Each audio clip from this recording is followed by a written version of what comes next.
আল্লাহ কেন মানুষকে পরীক্ষা করেন? মানুষকে পরীক্ষা করার রহস্য কি? পৃথিবীর প্রতিটি মানুষ, ধনী দরিদ্র অথবা মধ্যবিত্ত, জীবনে কোনো না কোনো পর্যায়ে বিপদ আপদ ও পরীক্ষার সম্মুখীন হয়।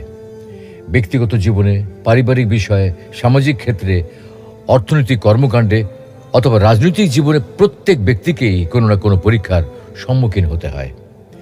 মুমিন বান্দারা দৃঢ়ভাবে বিশ্বাস করেন এইসব পরীক্ষা আল্লাহর পক্ষ থেকেই করা হয় এবং তিনি যুগে যুগে প্রত্যেক প্রজন্মের মানুষকেই পরীক্ষা করেন। কাউকে তিনি পরীক্ষা ব্যতীত মুমিন অথবা কাফেরের কাতারে অন্তর্ভুক্ত করেন না। তাই পবিত্র কোরআনে আল্লাহ বলছেন, আমি তাদেরকেও পরীক্ষা করেছি যারা তাদের পূর্বে ছিল। আল্লাহ অবশ্যই জেনে নেবেন যারা সত্যবাদী এবং নিশ্চয়ই জেনে নেবেন যারা মিথ্যাবাদী। প্রখ্যাত সাহাবী সাদ রাদিয়াল্লাহু তাআলা আনহু বলেন, আমি প্রশ্ন করলাম, হে আল্লাহর রাসূল, মানুষের মধ্যে কাদের বিপদের পরীক্ষা সবচেয়ে কঠিন হয়? তিনি বললেন, নবীদের বিপদের পরীক্ষা, তারপর যারা নেককার তাদের, এরপর যারা নেককার তাদের বিপদের পরীক্ষা। মানুষকে তার ধর্মানুরাগের অনুপাত অনুসারে পরীক্ষা করা হয়। তুলনামূলকভাবে যে লোক বেশি ধার্মিক তার পরীক্ষাও সেই অনুপাতে কঠিন হয়ে থাকে, আর যে ব্যক্তি দ্বীনের ক্ষেত্রে শিথিল হয়ে থাকে তাকে সেই মোতাবেক পরীক্ষা করা হয়। দুনিয়ার জীবনে আমাদের প্রধান দায়িত্ব হলো নিজের আমলনামা সমৃদ্ধ করা। সমৃদ্ধ আমলনামার মাধ্যমে আল্লাহর নৈকট্য লাভ করা, আর আল্লাহর নৈকট্য লাভের বড় মাধ্যম হলো গোপন ইবাদত। যার আমলনামায় গোপন ইবাদতের পরিমাণ যত বেশি, আল্লাহর রেজামন্দি ও জান্নাত লাভে সে তত বেশি অগ্রগামী। সেজন্য আমাদের প্রত্যেকের জীবনে এমন কিছু গোপন আমল থাকা উচিত যে আমল শুধু আপনি আর আল্লাহর মধ্যেই সীমাবদ্ধ। পৃথিবীর কোনো মানুষ এ ব্যাপারে কিছুই জানবে না। কিয়ামতের ময়দানে আল্লাহ তার যে 7 শ্রেণীর বান্দাকে ছায়াদান করবেন, তাদের মধ্যে 3 শ্রেণীর লোক হবে গোপন আমলকারী।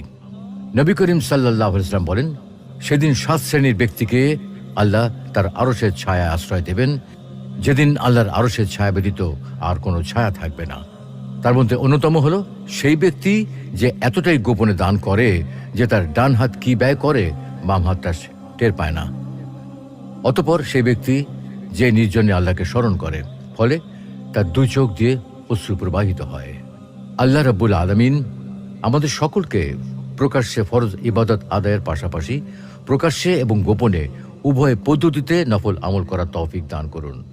অবস্থা অনুসারে কখনো প্রকাশ্যে করার তৌফিক দান করুন, আবার গোপনে করার মাধ্যমে তার নৈকট্য অর্জন করার তৌফিক দান করুন। আমিন। হাশরের মাঠে আমলনামা প্রদানের ভয়ঙ্কর দৃশ্য। প্রিয় দর্শক, হাশরের দিন বা বিচার দিবস হল একটা প্রলম্বিত দিন, একটি অন্ধকারাচ্ছন্ন দিন।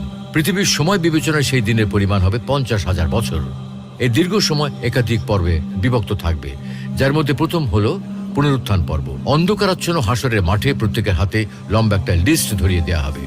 সেখানে তার দুনিয়ার জীবনের সবকিছু পুঙ্খানুপুঙ্খরূপে লেখা থাকবে, ছোট থেকে ছোট, ক্ষুদ্রাতি ক্ষুদ্র বিষয়, প্রতিটি মহৎ কাজের কথা, প্রতিটি মুহূর্তের কথা। এক মুহূর্তের বিবরণ বাদ যাবে না। তখন এই বিবরণ নিয়ে মানুষ সামনের দিকে যেতে থাকবে, মূল বিচার মঞ্চের দিকে এগুতে থাকবে। হাশরের মাঠে এমনই এক মহৎ রাসের পরিস্থিতির সৃষ্টি হবে।